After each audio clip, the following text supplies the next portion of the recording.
कभी कभी ऐसा सिचुएशन होता है कि हम लोग पैराशूट खोल के जिस बिल्डिंग में या फिर जिस अपार्टमेंट में उतर रहे हैं, सेम बिल्डिंग में एनिमीज भी उतर गए मेरे साथ। तो हम लोग क्या करते हैं, जल्दी जल्दी गन ढूंढते हैं और उसको मारने का ट्राई करते हैं। लेकिन ऐसा सिचुएशन होता है कि मुझे गन नहीं मिला और उसको गन मिल गया। तब हम लोग क्या करेंगे? हीरो आलम की तरह अपना धोती कपड़ा फेंक के मारेंगे ताकि एनिमी मेरे से भाग जाए। ऐसा तो हीरो आलम के ही मूवी में बस पॉसिबल है, रियल लाइफ में या फिर गेमिंग में ऐसा पॉसिबल नहीं है। तो हम लोग इसका धोती कपड़ा फेंकने के अलावा और एक काम कर सकते हैं, अपने आप को नागिन में बदल के नागिन डांस करने लगते कर सकते हैं, जिससे एनिमी मेरे ऊपर तरस खा के मुझे छोड़ दे। ऐसा पॉसिबल नहीं है। तो इसके लिए हम लोगों को एनिमी से बचने के लिए क्या करना चाहिए? हम लोगों को एक गेमिंग स्किल अच्छा होना चाहिए। गेमिंग स्किल अच्छा होने के लिए एक अच्छा फोन भी चाहिए। जी हाँ दोस्तों, स्वागत है आप सबको मेरे यूट्यूब चैनल टेक टी में।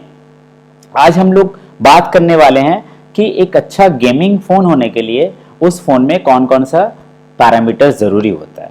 जैसे कि आप सबको पता है कि जीपीयू, सीपीयू, रैम, बैटरी, ये सारा अच्छा होना जरूरी है एक गेमिंग फोन के लिए। क्या आपको पता है कि ये सीपीयू में भी बहुत सारे इंटरनल फैक्टर होता है, जीपीयू और रैम और बैटरी में भी बहुत सारे इंटरनल फैक्टर होता है, जो हम लोगों को जानकारी रखना जरूरी है एक अच्छा गेमिंग फोन खरीदने के लिए या फिर किसी को सजेशन देने के लिए। चलिए शुरू करते हैं सीपीयू से। तो अगर हम लोग सीपीयू का एग्जांपल ले, चाहे आप मीडियाटेक का हो या फिर स्नैपड्रैगन, कोई से भी कंपनी का प्रोसेसर ले लो। मैं एक छोटा सा एग्जांपल दे रहा हूं। 765G वाला जो प्रोसेसर है उसका जीपीयू है एड्रीनो 620। 900 डायमेंसिटी जो 900 है उसका जीपीयू है माली G68। अब इन दोनों प्रोसेसर का जो जीपीयू होता है, दोनों प्रोसेसर ही अच्छा है, लेकिन इन दोनों प्रोसेसर में जीपीयू कौन सा है बेटर है, आपको कैसे समझ में आएगा? दोनों का नाम तो अलग अलग है, पैरामीटर्स अलग अलग है।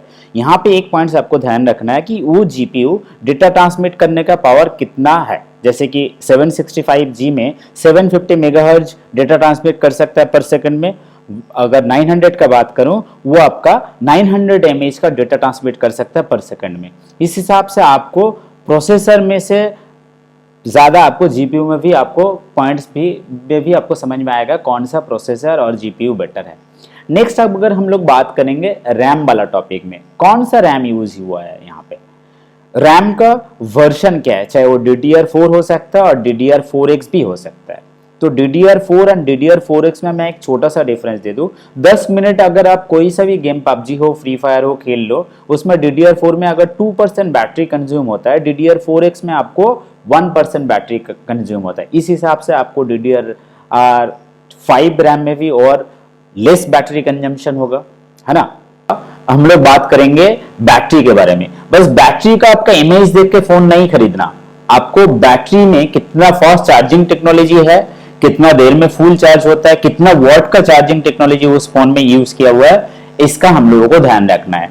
ऐसा नहीं कि हम लोग 4.5 mAh का बैटरी जिस फोन में और 5000 mAh का एक फोन है तो 5000 mAh वाला ही बेटर है। बस हाँ, ऑब्वियसली बेटर है नंबर के हिसाब से, बट आपको आपका यूजेस के हिसाब से कौन सा आपको गेमिंग के लिए या फिर आपका यूजेस के लिए कौन सा ज्यादा बेटर परफॉर्म करेगा, इसको भी ध्यान रखना होगा। यहाँ पे और एक छोटा सा पॉइंट बता दो, बैटरी ज्यादा होने से फोन बल्की हो जाता है। तो गेम खेलने के लिए बहुत देर तक अगर हम लोग फोन हाथ में लेके गेम खेलते हैं तो वो इरिटेशन फील होता है। ये पॉइंट्स भी आप लोगों को ध्यान में रखना है।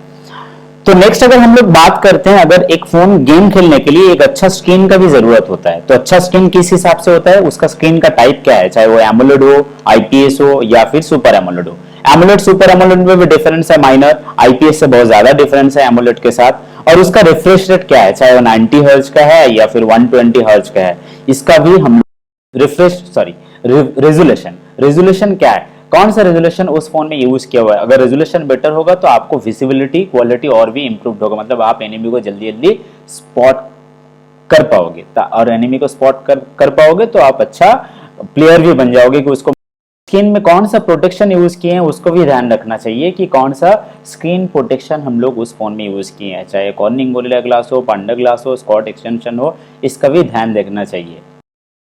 मेमोरी का बात करें तो इंटरनल मेमोरी भी 64 GB, 128 GB, 256 GB obviously better है जितना ज्यादा होगा। लेकिन यहाँ पे भी और एक पैरामीटर्स में आपको ध्यान देना चाहिए, वो है आपका इस फोन में वो जो इंटरनल मेमोरी है उसका UFS वर्जन कौन सा है, वो 2.1 है या फिर 3.0 है या फिर 3.1 है, इसका भी ध्यान देना चाहिए, ताकि आपको इंटरनल गेम का जो इंटरनल रॉ डेटा होता है वो आपका इंटरनल मेमोरी में होता है। तो इंटरनल मेमोरी जितना जल्दी डेटा आपको ट्रांसफर कर पाएगा चाहे रैम के जरिए प्रोसेसर को, उतना बेटर आपको गेमिंग एक्सपीरियंस होगा, आप उतना अच्छा प्लेयर बन सकते हो। अगर आपका फ़ोन साथ देगा तो आप अपने आप को स्किल भी और भी ज़्यादा इम्प्रूव कर सकते हो।